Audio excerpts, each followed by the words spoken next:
মক্কা মদিনায় প্রত্যেক ওয়াক্তেই জানাজা হয়।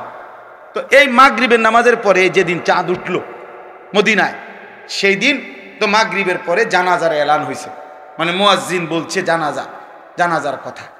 তো এইটা যখন বলছে আমার শায়েখ আল্লামা মুফতি মুশতাকুন নবী কাসেমি, এ হুজুর, তখন আমি পাশে বসা, হাত ধরে আমার একবারে কাঁদো কাঁদো সুরে হুজুর বলতেছে, মাওলানা ভেবে দেখেন, এই এখন যে মানুষগুলো জানাজা হবে, এই মানুষগুলো গত 2 মাস যাবত আল্লাহর কাছে রমজানের আশা করে দোয়া করছিল, এরা সবাই দোয়াও করছিল, আজ তো চাঁদ উঠলো, কিন্তু এরা তো কবরে চলে যাচ্ছে।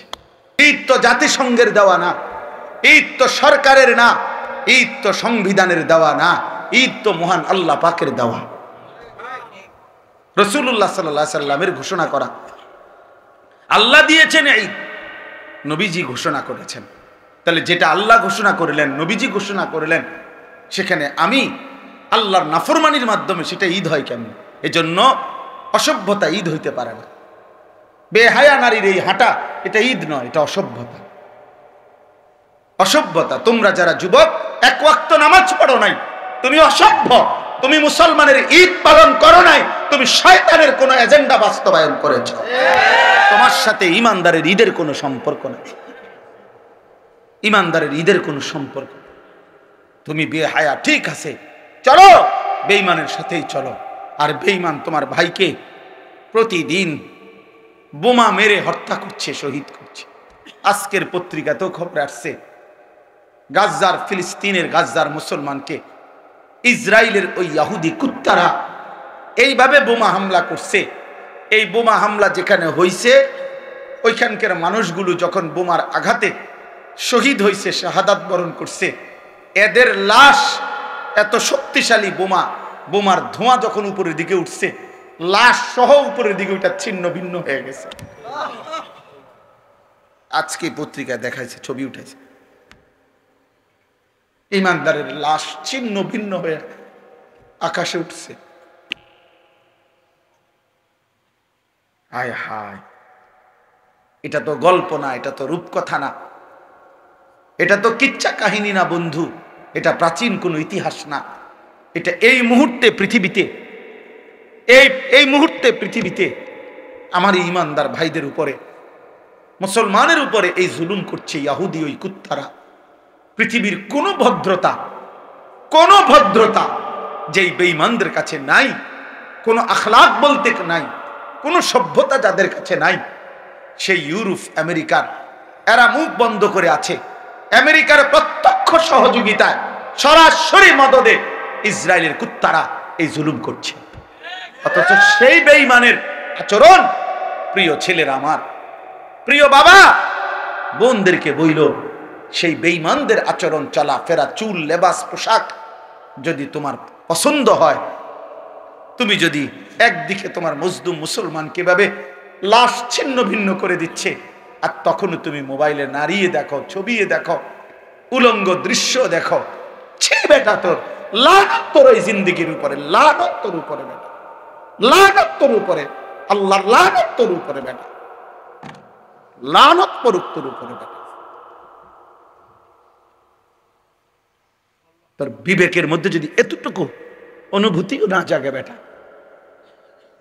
তোমরা শোনো নাই কেউ, কেমনে পারো তোমরা নামাজ ছাড়া থাকতে? কেমনে সম্ভব? কি পরিমাণ অভিশপ্ত আমাদের জিন্দেগি হয়ে গেছে।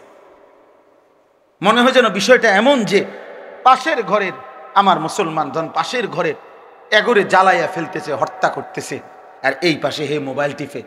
হের যদি জিজ্ঞান, কিরে বেটা, বলবে যে আমারও তো মারছে না, আমারও তো মারছে না, এটা ফিলিস্তিনে না, এটা তো বাংলাদেশে না, আরে এটা তো আমরা ঢাকা না, এটা কুমিল্লা না, তো এটা কুমিল্লা শহরে না, এটা বুড়িসং না, এটা দেবিদ্বারে না, এটা আমগো গ্রামে না, তো আমারও তো আর মারছে না, আমারও তো মারছে। হায় হায় হায়, বাবা মা আপনাদের বিবেক হবে কখন? সন্তান তোমাদের বিবেক হবে কখন? আরে মিয়া, আর কিছু করতে না পারি, চোখের পানিটা তো ফেলতে পারতাম, আল্লাহর কাছে বলতে তো পারতাম যে আল্লাহ, মজলুম আর কতদিন কাঁদবে। ইমানদারের রক্ত আর কতটা ঝরবে, আমার মায়ের লাশ আর কতটা ছিন্ন হবে, আমার বোনের লাশ আর কতটা ছিন্ন ভিন্ন হয়ে যাবে। বহুতই আশ্চর্য। ঈদ পালন করে আমার দেশের, তাকায় তাকায় আমরা দেখি। আমি তো ঢাকার থেকে আসছিলাম ঈদের দিন, ঢাকা মোহাম্মদপুর আমি ঈদের নামাজ পড়াইছি। আসার পথে দেখছি হায় ঈদ পালন করছে নতুন করে, আবার নতুন করে আবারও গান বাদ্য ঢোল তবলা, একেবারে পহেলা বৈশাখের মঙ্গল শোভাযাত্রার মতো সম্পূর্ণ মুশরিকের সংস্কৃতিকে ইসলামের এই পবিত্র ঈদের মধ্যে চালায়া দেওয়ার নতুন ষড়যন্ত্র আবার এবার শুরু করা হয়েছে।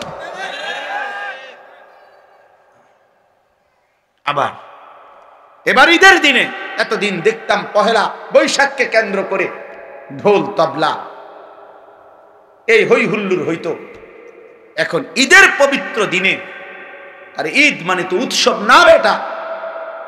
ঈদ মানে পৃথিবীর কোন ডিকশনারিতে ঈদ মানে উৎসব নাই বেটা। ঈদ তোমার বাপের না, ঈদ বাংলা ভাষার কারো না, ঈদ এটা আরবি শব্দ, এটা রাসূলুল্লাহ সাল্লাল্লাহু আলাইহি ওয়াসাল্লামের জবানের উচ্চারিত শব্দ। অতএব সেটা জিজ্ঞেস করতে হবে ওইখান থেকে।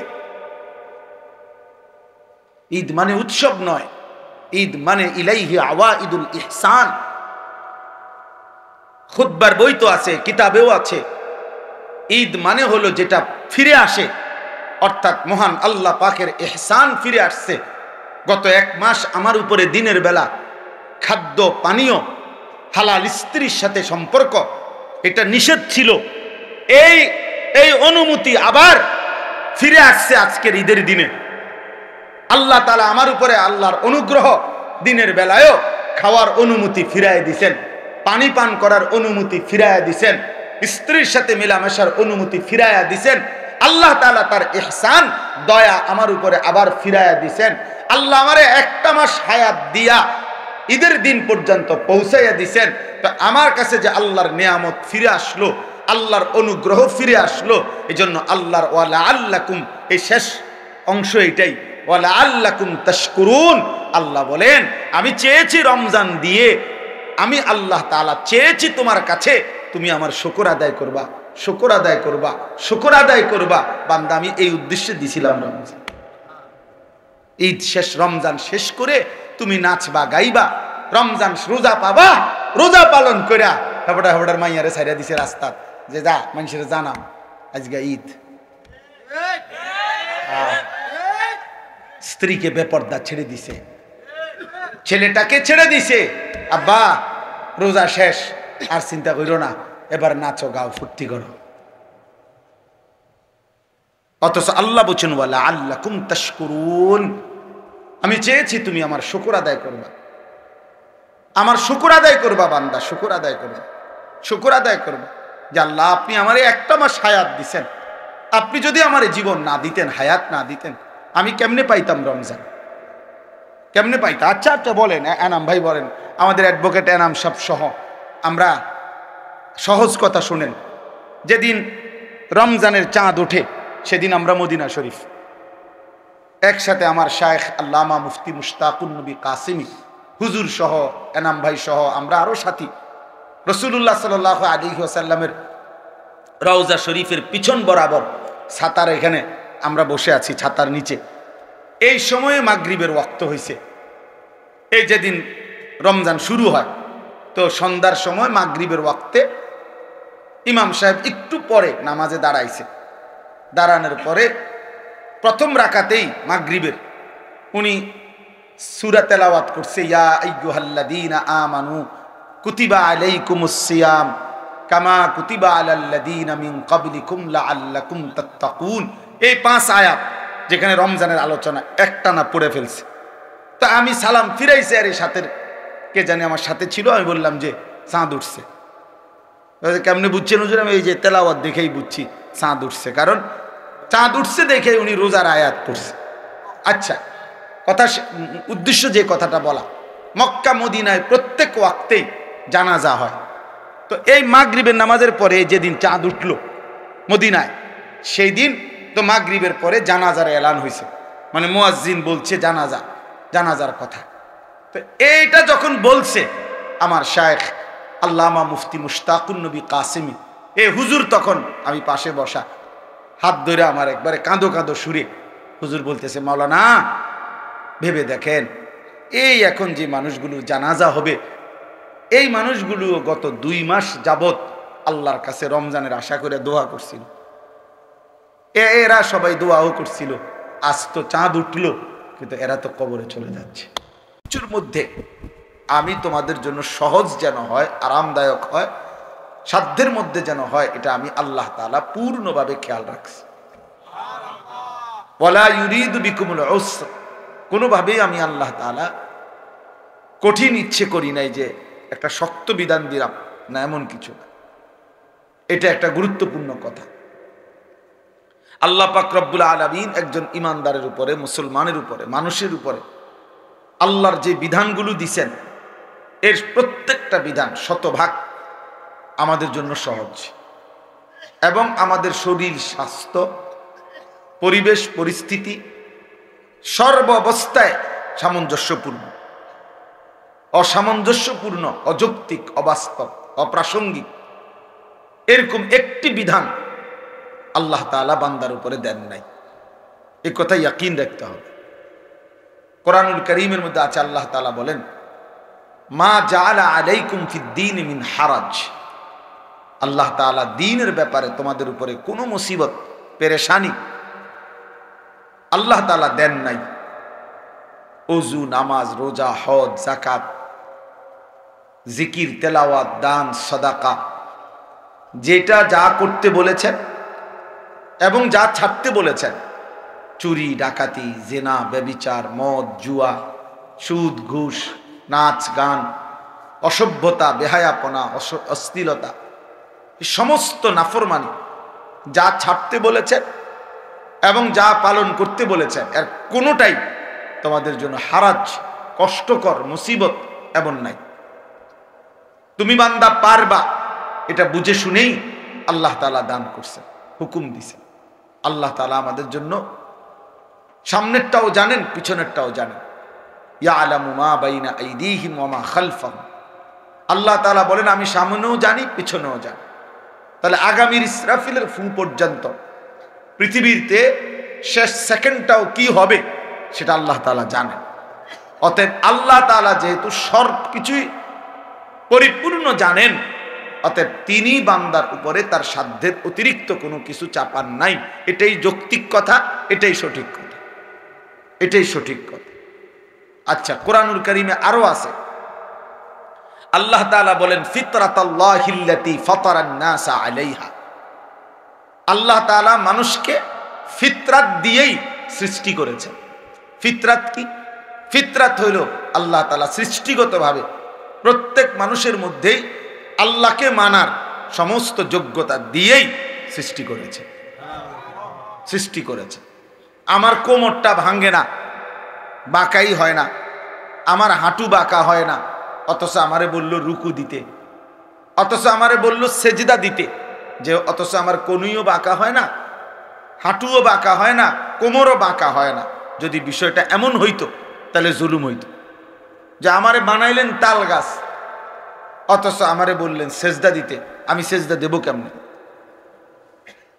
আমার তো কনুইও ভাঙে না, কোমরও ভাঙে না, আমার তো হাঁটুও ভাঙে না। বিষয় আছে যেটা আমার শরীর স্বাস্থ্যের সাথে মানানসই না, আমার পরিবেশ পরিস্থিতির সাথে মানানসই না, অথচ আল্লাহ আমাকে করতে বলছেন। এরকম জুলুম আল্লাহ করেন না। ইন্নাল্লাহা লা ইয়াযলিমু মিসকালা যাররা, নিশ্চয়ই আল্লাহ তাআলা এক বিন্দু জুলুম করেন না। তাহলে আমরা এটা প্রথম, যদি আমরা এটা কলিজার মধ্যে থাকতো, আমাদের বিবেকে, দিলের মধ্যে যদি এটা থাকে যে আল্লাহর হুকুম পালন করা আমার জন্য সম্ভব, আমারে এই যোগ্যতা দিয়েই আল্লাহ বানাইছে, তাহলে আমরা আমলগুলো করতে পারতাম। কিন্তু আমরা প্রথম থেকেই কিছু আমলের ব্যাপারে, কিছু বিষয়ে আমরা নিজের থেকেই সিদ্ধান্ত নিয়ে নেই যে এখন আর এটা সম্ভব না, এখন আর হালাল ব্যবসা, হালাল উপার্জন আর সম্ভব না, এখন আর ছেলে ফেলেরে পুরা ইমান আমলের উপরে নিয়ন্ত্রণে রাখা সম্ভব না। অনেক মা বাবা কলিজার ভিতরে এটা বুঝে নিছে যে আর হইতো না, আর হবে না, আর হবে না। 200 বার বলছি, 400 বার বলছি, 2 বছর বুঝাইছি, হুজুর আর হইতো না। হে সিদ্ধান্ত দিয়ে দিছে। অথচ এই সিদ্ধান্ত দেওয়ার অধিকার আপনাকে কে দিল? এই ফয়সালা করার অধিকার কে দিল? সুদ ছাড়া এখন আর ব্যবসা করা, উপার্জন করা সম্ভব না, এই কথা আপনি যদি বলেন, এই কথা যদি বুঝা শুনে কেউ বলে, তো সে বেঈমান, সে কাফের বেটা, বেঈমান বেটা, বেঈমান। কারণ তাইলে তো অবস্থা হবে এই যে আল্লাহ আমাকে এমন একটা জিনিস নিষেধ করেছেন যেটার থেকে মুক্ত থাকা এখন আর সম্ভব না, একটি অসম্ভব বিষয় আমার জন্য আল্লাহ তাআলা বিধান দিলেন।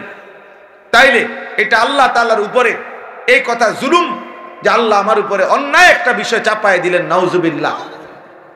তো আল্লাহর ব্যাপারে এমন ধারণা করা, এটা ঈমান আছে এই ব্যক্তির? তাইলে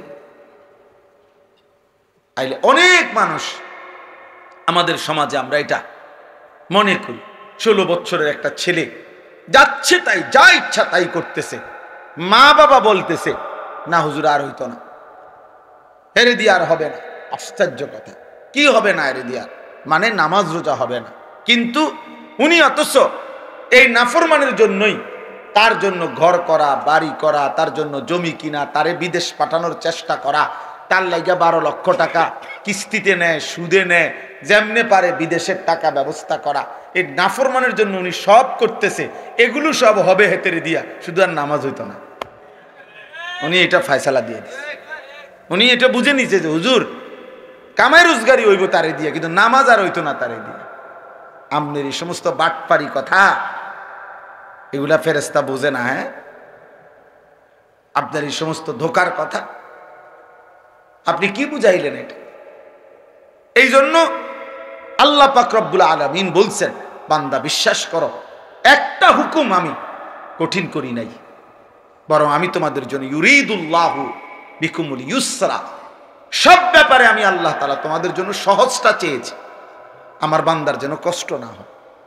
কতভাবে আমি আমার বান্দাকে দিতে চেয়েছি, আমি আমার বান্দাকে মোটেই জাহান্নাম দিতে চাই নাই, এক বিন্দু আমার একটা বান্দা জাহান্নাম দিতে চাই না। ওসিআত রাহমাতি কুল্লা শাই, আমার রহমত সব কিছুর উপরে বেষ্টন করে আছে। আমরা কোরআনুল কারীমে পড়ছি, নাব্বি ইবাদি আন্নী আনাল গফুরুর রহিম ওয়া আন্না আযাবি হুয়াল আযাবুল আলীম। এই কথাটা মনোযোগ দিয়ে শুনেন, আল্লাহ তাআলার দয়াটা তাইলে বুঝবেন। আল্লাহ বলতেছে, নবী আপনি আমার বান্দাদেরকে শুনায়া দেন, আন্নী আনাল গফুরুর রহিম, আমি আল্লাহ, আমি গফুর, আমি প্রচন্ড ক্ষমাশীল, রাহিম, আমি সর্বোচ্চ দয়াবান, পরিপূর্ণ দয়াবান, আমি দয়ালু। আর ওয়া আন্না আযাবি হুয়াল আযাবুল আলীম, আর এটাও বলে দেন আমার আযাব সেটাও কিন্তু অত্যন্ত ভয়ানক। কিন্তু তাফসীরের মধ্যে একটা আশ্চর্য সুন্দর কথা আছে। কথাটা হলো এই যে এই দুইখানে আল্লাহ বলছেন আমি গফুরুর রাহিম, আমি ক্ষমাশীল, আবার বলছেন আমার আযাবও ভয়ানক। কিন্তু দুইটার মধ্যে একটা পার্থক্য চিন্তা করেন। মুফাসসিরিনে কেরাম বলে যে আল্লাহ তাআলা বান্দাকে মাফ করবার ক্ষেত্রে নিজেই স্বয়ং গফুরুর রাহিম, তাহলে মাগফিরাত, বান্দাকে মাফ করা, এটা আল্লাহর সত্তার মধ্যে আছে, আল্লাহর অস্তিত্বের মধ্যেই মাগফিরাত আছে, তিনি গফুর। কিন্তু আযাব তাকে যদি দিতে চান, এটা আল্লাহর অস্তিত্বের মধ্যে না, এটা আল্লাহর সত্তার মধ্যে না, এটা আল্লাহর স্টকের মধ্যে। মানে আযাব এটা আল্লাহ তাআলার স্টকে আছে, জাহান্নামে হোক, যেখানে আল্লাহ তাআলা সংরক্ষণ করছেন আযাবের বিষয়গুলো, তো সেটা ওইখানে আছে। তাহলে আযাব আল্লাহর স্টকে, আর মাগফিরাত আল্লাহর সত্তার মধ্যে। এই জন্য যেটা আল্লাহর সত্তার মধ্যে, তো আযাব দিতে চাইলে, বান্দাকে শাস্তি দিতে চাইলে, মনে করেন ওইখান থেকে লাঠি নিতে নিতে যদি বান্দা মাফ চায়, তো লাঠি তো নিয়া মারবে, আর মাফ করতে হলে তো সত্তার মধ্যেই আছে, তৎক্ষণাৎ মাফ করে দিবে। এই জন্য মাগফিরাত আগে, মাগফিরাত আগে চলে, আযাব পরে। আযাব তো ওইখান থেকে লইতে হইব, তারপরে মারতে হবে, শাস্তি দিতে হবে, আর মাগফিরাত তো সঙ্গেই আছে, মাগফিরাত তো সঙ্গেই আছে। এই জন্য আল্লাহ তাআলা তার বান্দার উপরে কঠিন কিছু দেন নাই। আল্লাহ তাআলা সর্বোচ্চ বান্দার জন্য দয়া করেছেন। আমাদেরকে আল্লাহ তাআলা যে বিধানগুলো দিয়েছেন এর কোনোটাই কঠিন না। আদ-দীনু ইউসরুন, নবী সাল্লাল্লাহু আলাইহি ওয়াসাল্লাম বলেন দিন সহজ। আল্লাহ কোরআনে বলছেন ওয়ালাকাদ ইয়াসসারনাল কোরআনা লিযিকর, আমি বান্দা কোরআনুল কারীমকে শিখার জন্য, বুঝার জন্য আমি সহজ করে দিয়েছি। ফাহাল মিন মুদ্দাকির, কে আছো এর থেকে উপদেশ গ্রহণ করবে। তাইলে প্রিয় ভাই আমার, বাপ আমার, ইনসাফের সাথে আপনারা, আমি কিংবা আপনি, যে বা যারা আমরা প্রতিনিয়ত আল্লাহর নাফরমানি করতেছি, আল্লাহর হুকুমের বিরুদ্ধাচরণ করছি, কেন বলেন? কেন? যারা এক ওয়াক্ত নামাজ পড়ে না, কেন পড়ে না? কেন পড়ে না বলেন? যারা হালাল খাচ্ছে না, কেন খাচ্ছেন? তার জন্য এটা অসম্ভব নাকি? তার জন্য এটা অসম্ভব মনে হয়েছে? না, অসম্ভব। বরং এই মূল বিষয় হলো এটা, আখিরাতকে ভুলে গেছে, আল্লাহকে ভুলে গেছে, সে পরকালকে কিছুই মনে করে না। ইয়ালামুনা যাহিরাম মিনাল হায়াতিদ দুনিয়া ওয়া হুম আনিল আখিরাতি হুম গাফিলুন। আল্লাহ তাআলা বলে, বান্দা দুনিয়ার জীবন তো খুব ভালো বুঝলা, কিন্তু আখিরাতের ব্যাপারে একদম গাফিল হয়ে রইলা। আখিরাতের কথা বললে আর কিছু বোঝে না, আর কিছুই বোঝে না। চাচারে জিজ্ঞাসা করবেন কোরআন শরীফ পড়তে পারেননি, সহি শুদ্ধ না, পারে না। কিন্তু চাচা মেল মিটিং বোঝেননি, তো মেল তো আমিই করি 10 গ্রামে, আমার তে বালা বুঝেন না, আসেনি কেউ, আমি খবর লো না, একটা খবর লো। দুনিয়ার সমস্ত বিষয়ে উনি বুঝে, কিন্তু আল্লাহর কোরআনের এক লাইন উনি তেলাওয়াত করতে জানে না। কারণ কি? অহুম আনিল আখিরাতে হুম গাফিলুন, আখিরাতের ব্যাপারে গাফিল। ছেলেটার সব বোঝে, ছেলেটার জামা লাগবে, কাপড় লাগবে, ছেলেটার চাকরি লাগবে, ছেলেটার একটা ঘর লাগবে, ছেলেটার জন্য বিদেশে যাওয়া লাগবে, ছেলেটার রোজগার লাগবে, সব কিছু বোঝে, কিন্তু ছেলেটার যে নামাজ পড়ানো দরকার এটা উনি বোঝেন। কারণ এটা যে আখিরাত, এটা যে আখিরাত, এটা যে পরকাল। তাইলে বাস্তবতা হইল, ইনসাফের কথা হইল, আল্লাহ কিন্তু এটা বলছে, বান্দা আমি কঠিন করি নাই, আমি সহজ করেছিলাম, কিন্তু তুমি গুরুত্ব দিলা না, তুমি গুরুত্ব দিলা না, পাত্তা দিলা না। আজকে ইচ্ছে করে খামখেয়ালি করে আমরা নামাজ পড়ি না। এই তোমরা যারা ছেলেরা নামাজ পড়ো না, একেবারে কোনো কারণ নাই বাপ। তোমার শরীর সুস্থ, তোমার শরীর সামর্থ্যবান, তুমি নওজোয়ান, তুমি যুবক, তুমি কিশোর, তোমার শরীরে কোনো রোগ ব্যাধি ব্যারাম কিচ্ছু নাই, কিন্তু এক ইবলিস শয়তানের কাছে তুমি হেরে গেছো, এক নফসের ধোকার কাছে তুমি হেরে গেছো, একটা মোবাইলের কাছে হেরে গিয়ে, অসৎ বন্ধুর কাছে হেরে গিয়ে এক ওয়াক্ত নামাজ পড়ে না। আমি বারবার, আমার সবচেয়ে বেশি কষ্ট লাগে এই কথাটা ভাবলে, যে খোদার 30 দিন, একটা মাস পূর্ণ, একটা রমজান যার উপর দিয়া গেল, রমজানের রোজাগুলো রাখলো, তারাবি পড়লো, এত বড় শ্রেষ্ঠতম রমজান, রহমত মাগফিরাত নাজাতের মাস, আল্লাহ তাআলা জান্নাতের দরজা খুলে রাখছেন, জাহান্নামের দরজা বন্ধ করে দিছিলেন, শয়তানগুলোকে বন্দী করে রাখছিলেন।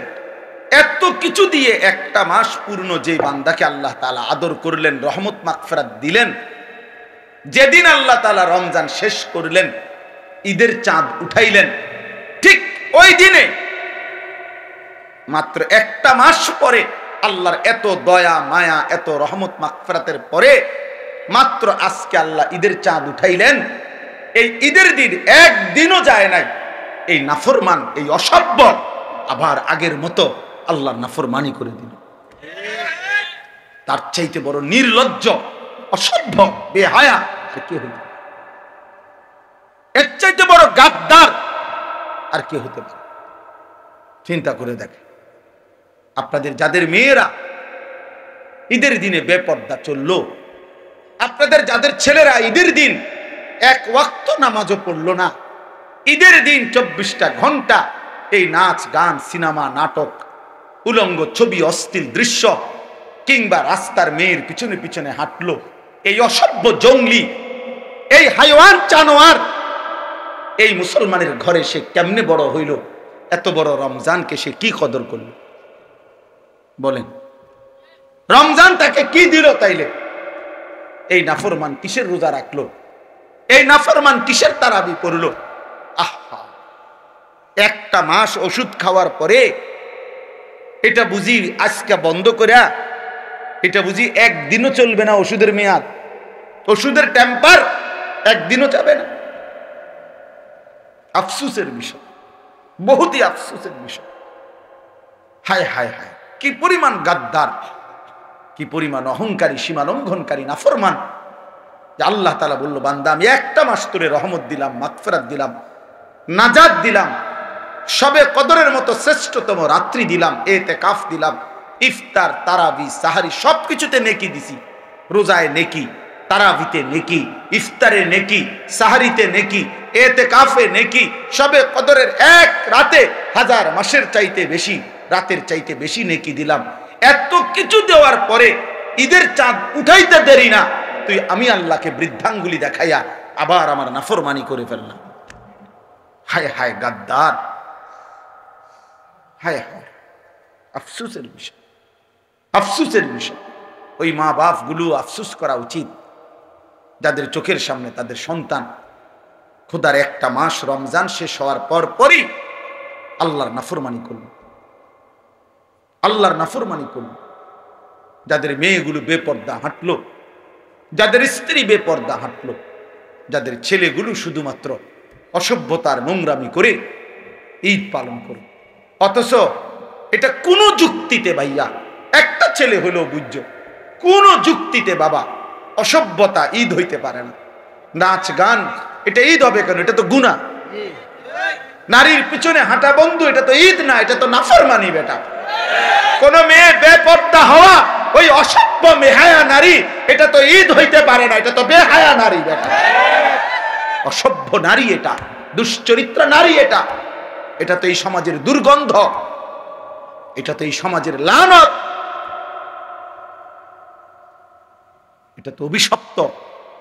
এটা ঈদ হবে কেন? ঈদ তো ইবাদত। কোরআনুল কারীম আল্লাহ তাআলা এখানে বলছেন এটা ওয়ালিতুকমিলুল ইদ্দাতা, এর পরের কথা এটা আল্লাহ বলছে, বান্দা আমি সহজ করেছি বিধান, কঠিন করি নাই। কাজে আমার রমজান পূর্ণ করো, প্রতিটা বিধান পূর্ণ করো, গুণে গুণে পূর্ণ করো, রোজা পুরা করো, তারাবি পুরা করো, ইফতার পুরা করো, সাহারি পুরা করো, শেষ দশকে ইতিকাফ করো, সবে কদরের বেজর রাত্রিগুলোতে শেষ দশকে তালাশ করো। আর সবগুলো পূর্ণ ইবাদত করে যেদিন ঈদের চাঁদ উঠবে সেদিন তোমার করণীয় ওয়ালিতুকাব্বিরুল্লাহ আলা মা হাদাকুম, আমি যে তোমাকে রমজান দিলাম, আমি যে একটা মাস হায়াত দিলাম, আমি যে তোমারে এতগুলো নিয়ামত, এতগুলো ইবাদত, এতগুলো নেকির সন্ধান তোমাকে যে আমি দিলাম, এই খুশিতে, এই আনন্দে, এই কৃতজ্ঞতায় তুমি আমি আল্লাহর তাকবীর, আল্লাহু আকবারের ধ্বনি উচ্চ করো। এই ছিল ঈদের করণীয়। ওয়ালিতুকাব্বিরুল্লাহ, আল্লাহর তাকবীর বলো, আল্লাহর তাকবীর, আল্লাহু আকবার, আল্লাহু আকবার, লা ইলাহা ইল্লাল্লাহ, আল্লাহু আকবার, আল্লাহু আকবার, ওয়ালিল্লাহিল হামদ। তাহলে আল্লাহ পাক কোরআনে স্পষ্ট বললেন ওয়ালিতুকাব্বিরুল্লাহ, ঈদের দিনের করণীয় তুমি আল্লাহর তাকবীর পড়ো।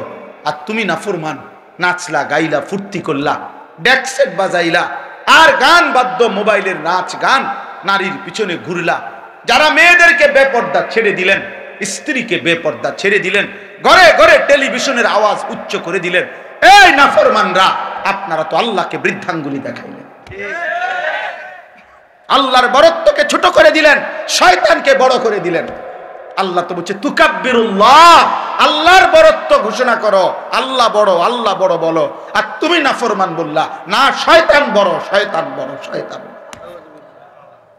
তুমি তো শয়তানকে উচ্চ করলে না। ঈদ তো তোমার বাপের না, ঈদ তো জাতিসংঘের দেওয়া না, ঈদ তো সরকারের না, ঈদ তো সংবিধানের দেওয়া না, ঈদ তো মহান আল্লাহ পাকের দেওয়া।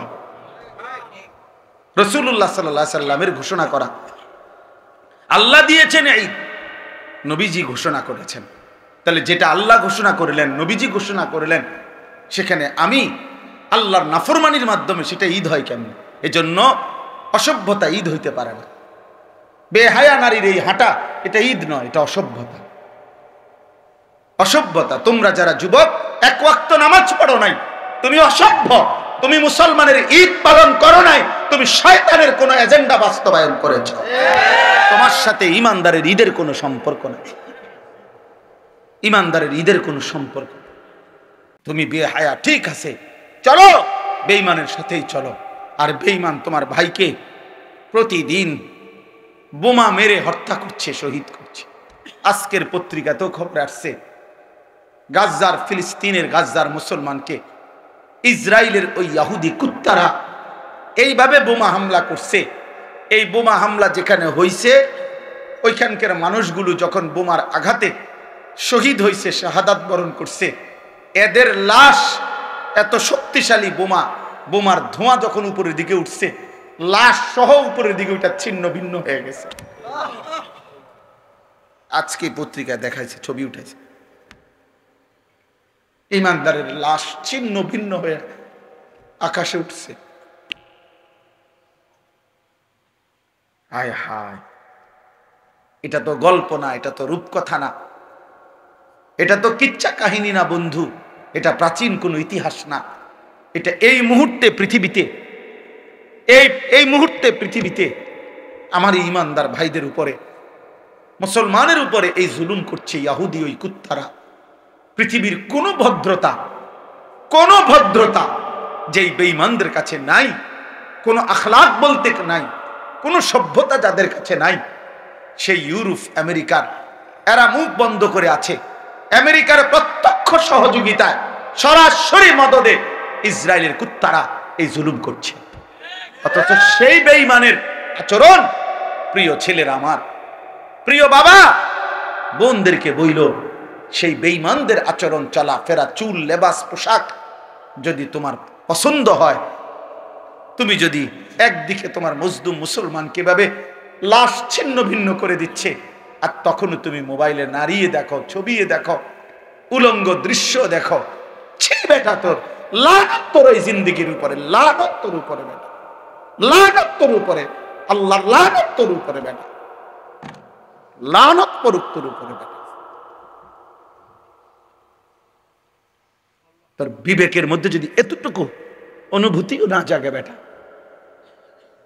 তোমরা শোনো নাই কেউ, কেমনে পারো তোমরা নামাজ ছাড়া থাকতে?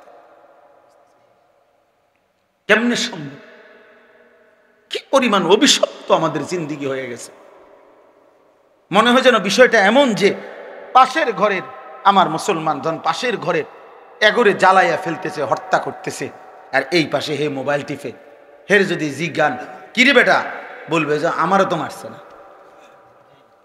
আমারও তো মারছে না, এটা ফিলিস্তিনে না, এটা তো বাংলাদেশে না, আরে এটা তো আমরা ঢাকা না, এটা কুমিল্লা না, তো এটা কুমিল্লা শহরে না, এটা বুড়িসং না, এটা দেবিদ্বারে না, এটা আমগো গ্রামে না, তো আমারও তো আর মারছে না, আমারও তো মারছে।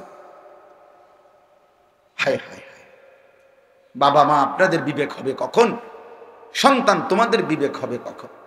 আরে মিয়া, আর কিছু করতে না পারি, চোখের পানিটা তো ফেলতে পারতাম, আল্লাহর কাছে বলতে তো পারতাম যে আল্লাহ, মজলুম আর কতদিন কাঁদবে, ইমানদারের রক্ত আর কতটা ঝরবে, আমার মায়ের লাশ আর কতটা ছিন্ন হবে, আমার বোনের লাশ আর কতটা ছিন্ন ভিন্ন হয়ে যাবে।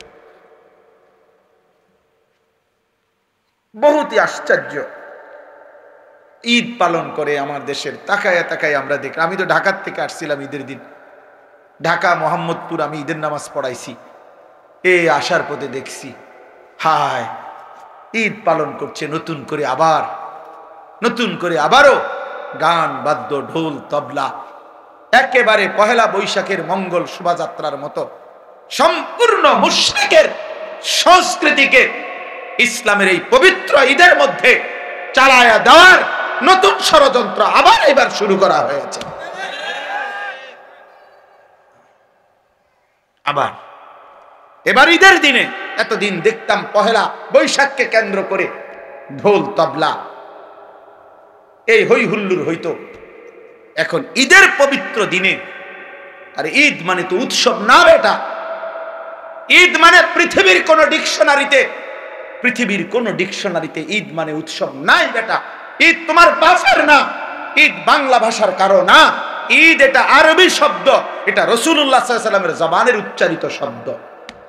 অতএব সেটা জিজ্ঞেস করতে হবে ওইখান থেকে। ঈদ মানে উৎসব নয়, ঈদ মানে ইলাইহি আওয়াইদুল ইহসান। খুতবার বই তো আছে, কিতাবেও আছে। ঈদ মানে হলো যেটা ফিরে আসে, অর্থাৎ মহান আল্লাহ পাকের ইহসান ফিরে আসছে। গত 1 মাস আমার উপরে দিনের বেলা খাদ্য পানীয়, হালাল স্ত্রীর সাথে সম্পর্ক, এটা নিষেধ ছিল। এই অনুমতি আবার ফিরে আসছে আজকের ঈদের দিনে। আল্লাহ তাআলা আমার উপরে আল্লাহর অনুগ্রহ, দিনের বেলায়ও খাওয়ার অনুমতি ফিরায় দিছেন, পানি পান করার অনুমতি ফিরায়া দিছেন, স্ত্রীর সাথে মেলামেশার অনুমতি ফিরায়া দিছেন। আল্লাহ তাআলা তার ইহসান দয়া আমার উপরে আবার ফিরায়া দিছেন। আল্লাহ আমারে 1টা মাস হায়াত দিয়া ঈদের দিন পর্যন্ত পৌঁছাইয়া দিছেন। তো আমার কাছে যে আল্লাহর নিয়ামত ফিরে আসলো, আল্লাহর অনুগ্রহ ফিরে আসলো, এজন্য আল্লাহর ওয়ালা আল্লাকুম, এই শেষ অংশ এটাই, ওয়ালা আল্লাকুম তাশকুরুন। আল্লাহ বলেন আমি চেয়েছি রমজান দিয়ে, আমি আল্লাহ তাআলা চেয়েছি তোমার কাছে তুমি আমার শুকর আদায় করবা, শুকর আদায় করবা, শুকর আদায় করবা। বান্দা আমি এই উদ্দেশ্যে দিছিলাম রমজান। ঈদ শেষ, রমজান শেষ করে তুমি নাচবা গাইবা, রমজান রোজা পাবা, রোজা পালন কইরা হেবড়ার মাইয়ারে ছাইরা দিছে রাস্তা, যে যা মানুষের জানাম আজকে ঈদ। স্ত্রীকে বেপর্দা ছেড়ে দিছে, ছেলেটাকে ছেড়ে দিছে, আব্বা রোজা শেষ, আর চিন্তা কইরো না, এবার নাচো গাও ফুর্তি করো। অথচ আল্লাহ বলছেন ওয়ালা আল্লাকুম তাশকুরুন, আমি চেয়েছি তুমি আমার শুকর আদায় করবা, আমার শুকর আদায় করবা বান্দা, শুকর আদায় করবা, শুকর আদায় করবা যে আল্লাহ আপনি আমারে 1টা মাস হায়াত দিছেন, আপনি যদি আমার জীবন না দিতেন, হায়াত না দিতেন, আমি কেমনে পাইতাম রমজান, কেমনে পাইতাম? আচ্ছা বলেন এনাম ভাই, বলেন আমাদের অ্যাডভোকেট এনাম সব সহ, আমরা সহজ কথা শুনেন, যেদিন রমজানের চাঁদ ওঠে সেদিন আমরা মদিনা শরীফ একসাথে, আমার শায়েখ আল্লামা মুফতি মুশতাকুন নবী কাসিমি হুজুর সহ, এনাম ভাই সহ, আমরা আরো সাথী, রাসূলুল্লাহ সাল্লাল্লাহু আলাইহি ওয়াসাল্লামের রওজা শরীফের পিছন বরাবর ছাতার এখানে আমরা বসে আছি, ছাতার নিচে। এই সময়ে মাগরিবের ওয়াক্ত হয়েছে। এই যেদিন রমজান শুরু হয়, তো সন্ধ্যার সময় মাগরিবের ওয়াক্তে ইমাম সাহেব একটু পরে নামাজে দাঁড়াইছে। দাঁড়ানোর পরে প্রথম রাকাতেই মাগরিবের উনি সূরা তেলাওয়াত করছে, ইয়া আইয়ুহাল্লাযীনা আমানু কুতিবা আলাইকুমুস সিয়াম কামা কুতিবা আলাল্লাযীনা মিন ক্বাবলিকুম লাআল্লাকুম তাত্তাকুন। এই 5 আয়াত যেখানে রমজানের আলোচনা একটানা পড়ে ফেলছে। তা আমি সালাম ফিরাইছি, আর এই সাথে কে জানি আমার সাথে ছিল, আমি বললাম যে চাঁদ উঠছে। কেমনে বুঝছেন হুজুর? আমি এই যে তেলাওয়াত দেখেই বুঝছি চাঁদ উঠছে, কারণ চাঁদ উঠছে দেখে উনি রোজার আয়াত পড়ছে। আচ্ছা, কথা উদ্দেশ্য যে কথাটা বলা, মক্কা মদিনায় প্রত্যেক ওয়াক্তেই জানাজা হয়। তো এই মাগরিবের নামাজের পরে যেদিন চাঁদ উঠল মদিনায়, সেই দিন তো মাগরিবের পরে জানাজার এলান হয়েছে, মানে মুয়াজ্জিন বলছে জানাজার কথা। তো এইটা যখন বলছে আমার শায়েখ আল্লামা মুফতি মুশতাকুন নবী কাসিমি, এ হুজুর, তখন আমি পাশে বসা, হাত ধরে আমার একবারে কাঁদো কাঁদো সুরে হুজুর বলতেছে, মাওলানা ভেবে দেখেন, এই এখন যে মানুষগুলো জানাজা হবে, এই মানুষগুলো গত 2 মাস যাবত আল্লাহর কাছে রমজানের আশা করে দোয়া করছিল, এরা সবাই দোয়াও করছিল, আজ তো চাঁদ উঠলো, কিন্তু এরা তো কবরে চলে যাচ্ছে, এরা তো রমজান পেল না, এরা তো রমজান পায় না। চাঁদ তো উঠছে, চাঁদ তো উঠছে। আচ্ছা, এবার এদিক দিয়ে আসেন, আমরা তো সুধন্যপুরে আমার শায়েখ আল্লামা মুফতি মুশতাকুন নবী কাসিমি হুজুরের সাথেই এতেকাফ করি, এরাম ভাইও ছিলেন, আমরা সবসময় এখানেই এতেকাফ করি। এই বছরও প্রায় 1100-র মতো সাথী আলহামদুলিল্লাহ এতেকাফ করছে এক মসজিদে, প্রায় 1100 হবে আলহামদুলিল্লাহ, আলহামদুলিল্লাহ, এক মসজিদে এতেকাফ করছে। একজন একজন পায় না বলে মসজিদওয়ালারা, আর আমরা জায়গা দিতে পারি না। কত মানুষ যে ফেরত দিছি জায়গার অভাবে। তো যাই হোক, শেষ দিন যেদিন চাঁদ, ঈদের চাঁদ উঠবে, মানে রমজান শেষ হবে, গত বছর একজন চাচা এই মাদ্রাসার পাশেই বাড়ি, উনি গত বছর আমাদের সাথে এতেকাফ করছিল, এই বছর অসুস্থতার কারণে এতেকাফ করে নাই। এই শেষ যেদিন চাঁদ উঠবে ওই দিন আসরের নামাজের পরে ওই চাচা ইন্তেকাল করছে। তাহলে এই চাচাটাও রমজানের শেষ হয়তো 1 ঘন্টা 2 ঘন্টা উনি তো পায় না। তাহলে ওই সময় চাঁদ উঠছে, সেদিনও অনেকে পায় নাই, শেষ মিনিটেও অনেকে ইন্তেকাল করছে। এবার আমরা সবাই বলেন, এই এখানে যারা আমরা বসে আছি ভাইয়া বাবা, ইনসাফের সাথে ভেবে দেখেন, এই পুরা রমজান মাসে প্রতিদিন আল্লাহর বান্দা ইমানদার মুসলমান মৃত্যুবরণ করেছে কিনা? তাহলে সেই মানুষগুলোর মাঝখান দিয়া আমারে আপনারে আল্লাহ তাআলা পুরা মাস হায়াত দিলেন, রহমতও পাওয়াইলেন, মাগফিরাতও দেখাইলেন, নাজাতের অংশও আমারে হায়াত দিলেন, এতেকাফও করতে দিলেন, শবে কদরের বেজর রাত্রিগুলো আমারে নসিব করাইলেন। এত কিছু দিয়ে আমার কাছ থেকে আল্লাহ তাআলা কোনো কৃতজ্ঞতা পাবে না? অবশ্যই। তো আল্লাহ তো এটাই বলছে, লাআল্লাকুম তাশকুরুন, বান্দা আমি চেয়েছি তুমি আমার কৃতজ্ঞতা আদায় করো। তোমার ভিতরে এই বিবেক আসবে যে হায় মাওলা, আপনি আমারে হায়াত দিয়েছেন বলেই তো আমি রমজান পেয়েছি, আপনি আমারে বাঁচায় রাখছেন বলেই তো আমি রহমত মাগফিরাত নাজাত পেলাম, আপনি আমারে হায়াত দিয়েছেন বলেই তো আমি এতেকাফ করার সুযোগ পাইলাম। আমাদের এই যে নূর আলম ভাই গেছে গা, নুরুল আলম ভাই এখানে ছিল এতক্ষণ। নূর আলম ভাইয়ের ছোট ভাই কাউসার, কাউসারের শ্বশুর কোম্পানিগঞ্জ মোরগ বাজার মসজিদে এতেকাফে বসছে, 4র্থ দিন এতেকাফের। উনি শরীরের মধ্যে অসুস্থতা ব্যথা অনুভব করতেছে, হাসপাতালে নিছে, ইন্তেকাল করছে। কি নাকি কোন দিন? 4র্থ দিন না সেলিম ভাই? 4র্থ দিন হবে, 3য় বা 4র্থ দিন এতেকাফে ঢুকছে বেটা, এতেকাফ অবস্থায় হসপিটালে নিছে, আর মসজিদে ফিরে আসে নাই, কবরে ফিরে গেছে, কবরেই চলে গেছে। তাইলে আমার বন্ধু, আল্লাহ পাক রব্বুল আলামিন আমাদেরকে হায়াত দিছেন, আল্লাহ পুরাটা মাস বাঁচার তৌফিক দিছেন আমাদেরকে, বিনিময়ে যে আল্লাহ এত বড় দয়া করলেন, ওই আল্লাহকে ঈদের দিন মানে রমজান শেষ হইবার পর প্রথম দিনে এভাবে বৃদ্ধাঙ্গুলি দেখানো, আমার এটাই কথা শেষ আজকে। এটা কেমন ইনসাফ? আমার মাথায় ধরে না, আমি বুঝি না বাপ, আমি বুঝি না। এই জন্য বাপ, তোমরা যারা এই কয়জন ছেলে পেলে আসো, তুমি করে কমপক্ষে বলি ভাইয়া, এত বড় নাফরমান কেমনে হইলা? ঈদের দিনে যাদের কপালে একটা সেজদা জুটলো না, ঈদের দিনেও যাদের কপালে আল্লাহর একটা গোলামি জুটলো না, আহা! তোমরা 16 বছর 18 বছরের ছেলেটা রোজা তো রাখছিল, তাহলে তোমার রোজা তোমার উপরে কি প্রভাব ফেললো? তোমার তারাবি তোমার উপরে কি প্রভাব ফেললো? কি প্রভাব ফেললো? এই জন্য ইনসাফের সাথে এইটাই আজকের বক্তব্য। আল্লাহ তাআলা বলছেন এটা, ওয়ালিতুকাব্বিরুল্লাহ আলা মা হাদাকুম, রমজান পরবর্তী ঈদের দিন আমার তাকবীর বলো, আর ওয়ালাআল্লাকুম তাশকুরুন, পুরাটা জিন্দেগি আমার শুকর আদায় করতে থাকো, কারণ আমি তোমাকে দয়া করেছি, আমি তোমাকে রহম করেছি, আমি তোমাকে ইহসান করেছি। এজন্য কৃতজ্ঞতা, কৃতজ্ঞতা আল্লাহর প্রতি কৃতজ্ঞ হওয়া, এটা রমজানের শিক্ষা। রমজানের কি শিক্ষা? আচ্ছা, এই জন্য রাসূলুল্লাহ সাল্লাল্লাহু আলাইহি ওয়াসাল্লাম বলছেন এবং নিয়মিত আমল করছেন, রমজানের পরে এই শাওয়াল মাসে নবী সাল্লাল্লাহু আলাইহি ওয়াসাল্লাম 6টি রোজা রাখছেন, যেটারে শাওয়ালের 6 রোজা বলে। আমার শায়েখ আল্লামা মুফতি মুশতাকুন নবী কাসিমি হুজুর এটা বলছে, হুজুরের বয়ানেও, যে এই যে আল্লাহ যে বলছে বান্দা তুমি শুকর আদায় করবা রমজান পেয়ে, তো বান্দা যেন শুকর আদায় করছে প্র্যাকটিক্যাল আরো 6টা রোজা রেখে।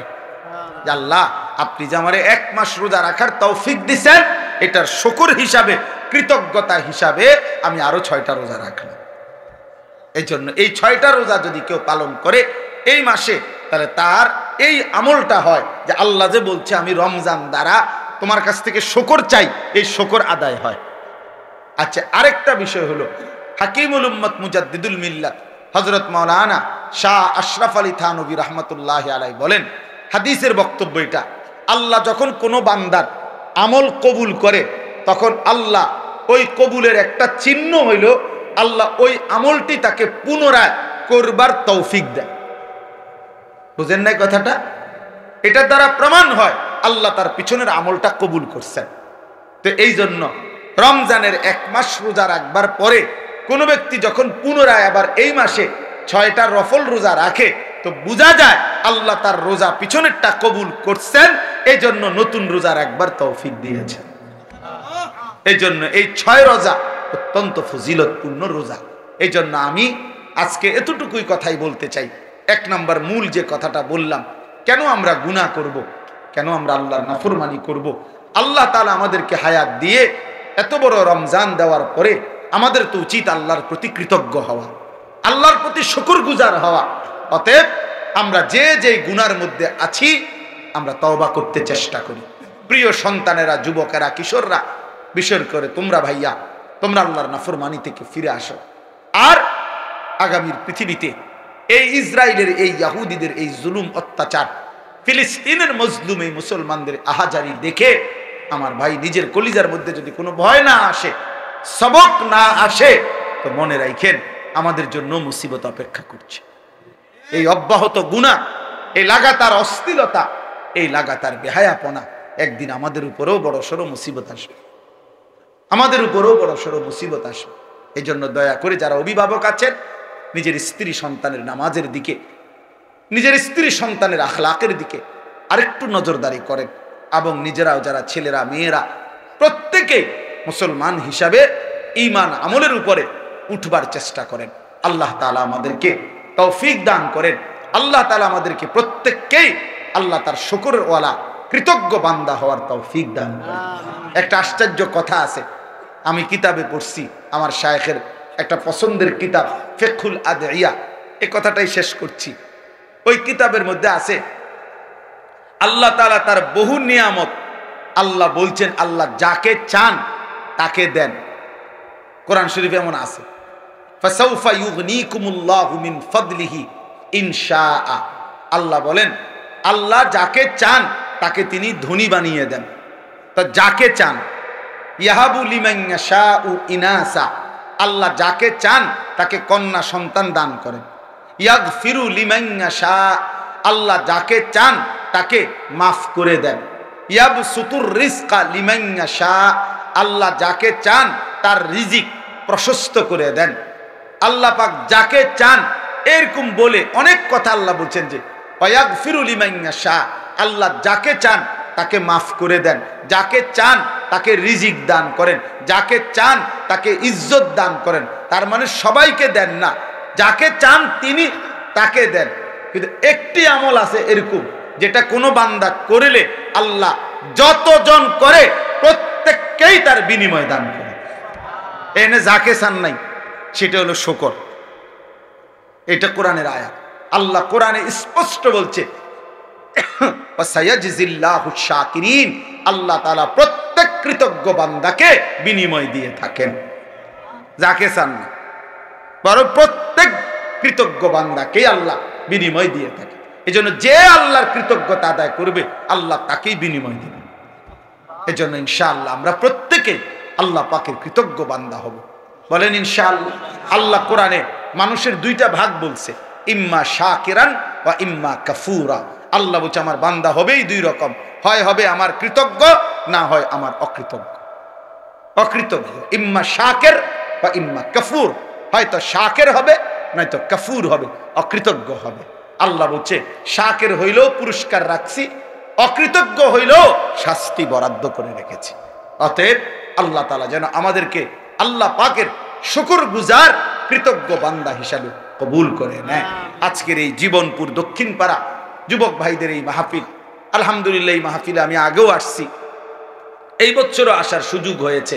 আল্লাহ তাআলা এই মাহফিলকে আগামী দিনেও জন্য কবুল করে নেন। উঠবেন না সবাই, আমরা এখনই দোয়া করছি। দোয়ার আগে একটা বিশেষ আবেদন হলো, মসজিদের দোতলার কাজ শুরু হয়েছে। আমরা যদি প্রত্যেকের সাধ্যমতো আল্লাহর জন্য, আল্লাহর ঘরের জন্য একটু সাদাকা করি, দান করি, ইনশাআল্লাহ আল্লাহ বরকত দিবে। এজন্য জওয়ান বুড়া যার কাছে যেটুকু আছে মেহেরবানি করে একটু পকেটে হাত দেন, হাত দিলে আল্লাহ বরকত দিবে। আবার কেউ যদি বলেন পরে দিবেন, তাও বলেন, লিখে রাখবে, অথবা নগদ আরো বেশি দিবেন, আমাদের হাতে দিবেন, তাও বলতে পারেন। আল্লাহ তাআলা বরকত দান করে। মাশাআল্লাহ। জনাব মরহুম সিদ্দিক ভুঁইয়া সাহেবের ছেলেরা দিবেন 50,000 টাকা। আল্লাহ কবুল করে নেন। আলহামদুলিল্লাহ। মোশারফ মোল্লা বাবার জন্য 100 বস্তা সিমেন্ট দিবেন। আল্লাহ কবুল করে নেন। মাশাআল্লাহ মাশাআল্লাহ। নুরুল ইসলাম খানের ছেলেরা দিবে, নুরুল ইসলাম খান দিবে 100 বস্তা বাবার জন্য। নুরুল ইসলাম খান ভাই 100 বস্তা সিমেন্ট। আল্লাহ কবুল করেন। বাবার জন্য দোয়া চেয়েছেন। মরহুম সুলতান ভুঁইয়ার ছেলেরা 25,000 টাকা দিবেন। আল্লাহ কবুল করেন। আমি আমার দাদা দাদির জন্য 10,000 টাকা। আপনার নাম কি? বাইজিৎ ভুঁইয়া। ভাইয়া দিবেন দাদা দাদির জন্য দোয়া চেয়ে 10,000 টাকা। আল্লাহ কবুল করে নেন। মাশাআল্লাহ।